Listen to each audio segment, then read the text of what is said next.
नमस्कार माऊली. चला ज्ञानेश्वरीच्या सहवासात. ज्ञानेश्वरी अध्याय 6 मधील 89 ते 98 ओव्यांच्या सहवासात आपण जाऊया. ज्ञानोबा राय. आत्मस्वरूपाचं, आत्मबोधाचं यथार्थ स्वरूप आपल्या समोर उलगडून दाखवतायत. अर्थात ही जी अवस्था आहे, ही आत्मबोध झाल्यानंतर, योगयुक्त अंतःकरण झाल्यानंतर होणारी परम अवस्था आहे. त्या अवस्थेची आपल्याला कल्पना यावी या दृष्टीने ज्ञानोबा राय आपल्याला वेगवेगळी उदाहरण देऊन मार्गदर्शन करतायत. ह्या एकदम परम म्हणजेच कळसाच्या ठिकाणी असलेल्या स्थितीविषयी ऐकून आपल्याला एखाद वेळेस दडपण वाटेल की अरे बापरे, ही अशी अवस्था आपली कधी व्हायची. माऊली हो, ज्ञानोबा राय म्हणतात त्याप्रमाणे आपल्याला संतांकडून, सद्गुरूंकडून मिळालेला जो मार्ग आहे, जे मार्गदर्शन आहे, त्याच्यावर वाटचाल करत आपण त्या स्थितीकडेच प्रवास करतोय. या विश्वासाने आपल्याला वाट चालायची. ज्ञानोबा रायांचं मार्गदर्शन एवढ्यासाठीच की ज्या ठिकाणी जाऊन आपण पोचणार आहोत त्याची आठवण आपल्याला कायम राहावी आणि त्याप्रमाणे आपल्याकडून कायिक, वाचिक आणि मानसिक पातळीवर आचरण घडावं. ज्ञानोबा राय म्हणतात, आता व्यापकू की एकदेशी, हे उहापोही जे ऐसी, ते करावी ठेली आपैशी दुजे नवीन. परमार्थाच्या वाटचालीवर साधना करत असताना सर्वात प्रथम आपल्याला आपल्या ठिकाणी हा आत्मस्वरूपाचा बोध होतो. सुरुवातीला आपण देहधारी आहोत, त्याच्या काही मर्यादा आहेत या विचाराने त्या आत्मबोधाचं स्वरूप असतं, त्या आत्मज्ञानाकडे बघण्याची दृष्टी असते. परंतु तो मर्यादितपणा नाहीसा होतो जसजसं सर्वत्र ते एकच आत्मस्वरूप आहे ह्याचा आपल्याला उलगडा व्हायला लागतो. आणि आपल्या स्वतःपाशी या देहभावाच्या ठिकाणी सुद्धा जे आत्मस्वरूप गुप्त स्वरूपात आहे, तेच आत्मस्वरूप सर्व विश्वातही आहे, व्यापलेला आहे. हा आत्मबोध आपल्याला होतो. त्यावेळी व्यापकू की एकदेशी, म्हणजे मर्यादित आहे का व्यापक आहे. हा जो काही विचार घडतो, विचाराची ही जी काही घुसळण होते, ती सर्व नाहीशी होते. ते करावी ठेली आपैशी दुजे नवीन, कारण एका आत्मतत्वाशिवाय दुसरं काहीच नाहीये. हा बोध झाल्यामुळे आता माझंही स्वरूप मर्यादित आहे का व्यापक आहे, हा उहापोही करण्याची आवश्यकता उरत नाही. ऐसा शरीरीची परी कौतुके, अशा आत्मबोधाने जो शरीरामध्येच असतो, म्हणजेच देह धारण केलेला असतो, पण या बोधावर आरूढ झालेला असतो. ऐसा शरीरीची परी कौतुके, परब्रह्माचे निपाडे तुके, जेणे जिंतली एके इंद्रियेगा. अहो, असा देहामध्ये असताना सुद्धा ज्यांनी आपल्या इंद्रियांच्या अधीन न होता इंद्रिय ज्याच्या स्वाधीन झालेली आहेत, असा हा देहधारी योगी, देहधारी साधक सुद्धा सहजपणे परब्रह्म स्वरूपच होतो. परब्रह्माचे निपाडे तुके. या ठिकाणी ज्ञानोबा राय महत्वाची गोष्ट सांगतायत की इंद्रियांवर ताबा मिळवणं, ताबा ठेवणं याच्यात खटपट आहे, श्रम आहे, पण सहजपणे. ज्याच्या ठिकाणी हे सहजपणे घडतंय, कारण इंद्रियच त्याच्या स्वाधीन झालेत, त्याला आता ताबा ठेवावाच लागत नाही. तो जितेंद्रियू सहज आहे, तोची योगयुक्त म्हणिजे.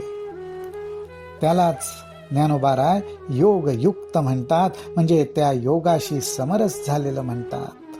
मग तो कर्मयोग असेल, ज्ञानयोग असेल, भक्तियोग असेल, ध्यान योग असेल, त्या योगामध्ये तो समरस झालेला असतो, ज्याच्या ठिकाणी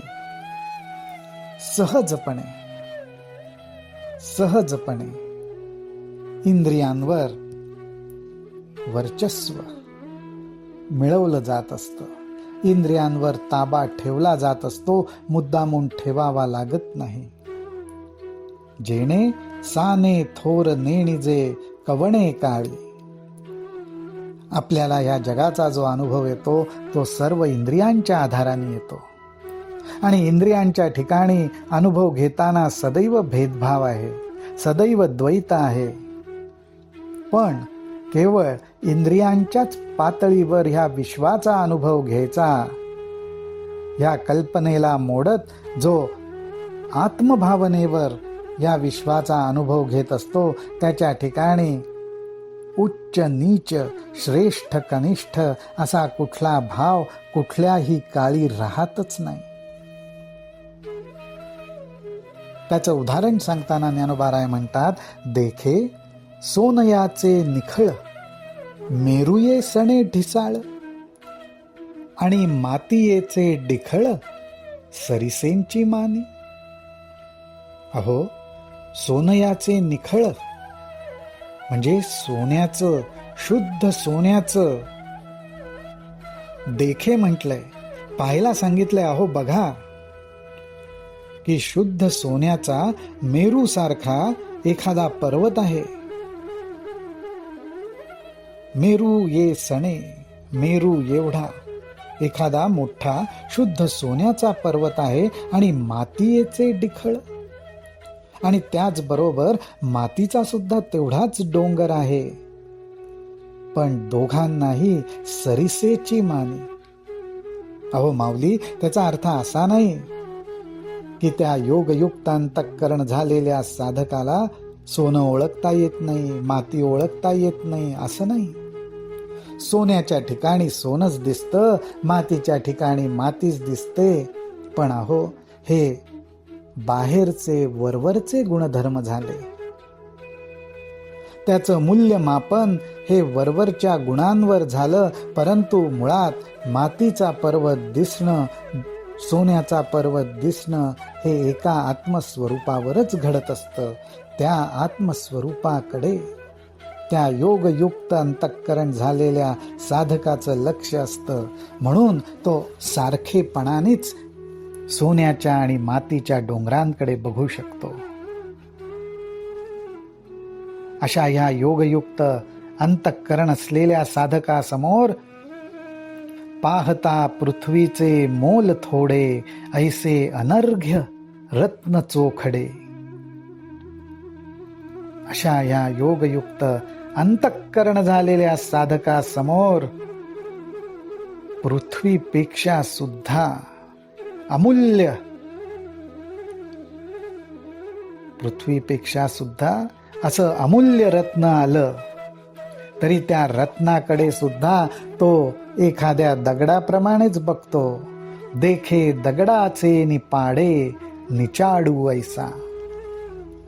पाहता पृथ्वीचे मोल थोडे, ऐसे अनर्घ्य रत्न चोखडे.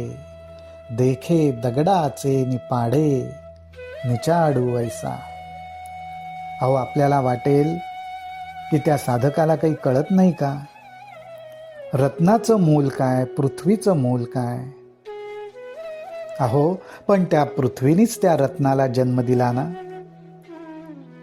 आणि मूळ तत्वाशी जाऊन जर पाहिलं तर पृथ्वीचं आणि रत्नाचं दोघांचंही स्वरूप एकच. परत एकदा वरवरच्या गुणधर्मांकडे पाहून मूल्यमापन केलं, त्याचा उपयोग काय? आणि मुळात असं मूल्यमापन त्याच ठिकाणी घडतं ज्या ठिकाणी त्या विषयाला धरून मनामध्ये इच्छा आहे.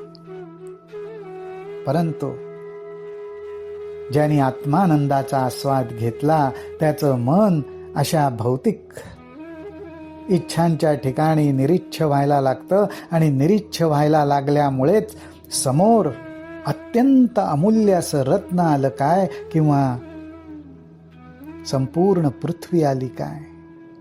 दोन्ही गोष्टी त्याच्या ठिकाणी सारख्याच असतात, कारण त्यांच्या वरच्या स्वरूपाला भाळून त्या साधकाच्या ठिकाणी कुठल्याही प्रकारे इच्छा निर्माण होत नाही. त्याचं अंतःकरण निचाडू इच्छा रहित झालेलं असतं आणि ते सुद्धा अर्थात आत्मज्ञानामुळे. अशा अवस्थेमुळेच तेथ सुहृद आणि शत्रू का उदासू आणि मित्रू, हा भाव भेदू विचित्रू कल्पू कैचा. अशा या साधकाला सर्वत्र आत्मभावच दिसत असतो. आणि जिथं हा आत्मभाव नाही तिथे आपलं आणि परक असं दिसणार. हा शत्रू आहे, हा मित्र आहे, हा अत्यंत जवळचा आहे आणि एखाद्याच्या बाबतीत अत्यंत उदासपणा आहे. हा भेदभाव त्याच्या ठिकाणी प्रगट होणारच, कारण हा भेदभाव इंद्रियांच्या साह्याने, देह अहंकाराच्या साह्याने आणि मनातल्या इच्छांना धरून प्रगट होत असतो. परंतु ज्याच्या ठिकाणी आत्मभाव जागृत झाला त्याच्या ठिकाणी असा भेदभाव कसा प्रगट होणार. हा भाव भेदू विचित्रू कल्पू कैचा, तया बंधू कोण काह्याचा, द्वेषिया कवणु तयाचा, मीची विश्व ऐसा जयाचा बोधू जाहला. अहो, माझ्यापाशीच फक्त हे आत्मतत्व आहे का? तर नाही.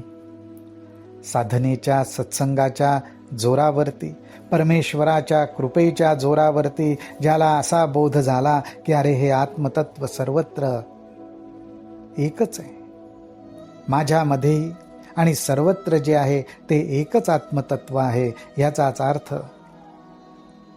हे आत्मतत्व हेच जर माझं स्वरूप असेल तर मीच सगळीकडे ह्या विश्वात आहे. मग मी एकच मूळ स्वरूपाने या विश्वात आहे, तर माझा कोणी बंधू, माझा कोणी शत्रू, बंधू म्हणून मी कोणावर प्रेम करावं, मैत्री ठेवावी आणि शत्रू म्हणून द्वेष करावा असा भेदभाव राहील का? कसा काय राहू शकणार? मग तयाची दिठी अधमोत्तम असे किरीटी, काय परिसाचिया कसवटी वानिया की जे. या 96व्या ओवीत ज्ञानोबाराय फार सुंदर एक कल्पना मांडतायत. ज्ञानोबाराय म्हणतात की अशा प्रकारे ह्या साधकाच्या दृष्टीमध्ये अधमोत्तम, एखादा उत्तम आणि एखादा निकृष्ट, एखादा कमी प्रतीचा, असं त्याच्या दृष्टीमध्ये भेदभाव राहील का अर्जुना? असा प्रश्न विचारलाय.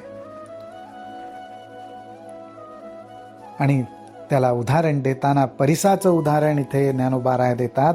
ते म्हणतात, परिसाच्या संपर्कात वेगवेगळ्या आकाराचं, वेगवेगळ्या गुणधर्माचं लोखंड येईल, पण वेगवेगळ्या गुणधर्माचं लोखंड आलं म्हणून परिस्पर्श झाल्यावर त्याच्यावर काय वेगवेगळा परिणाम होतो का?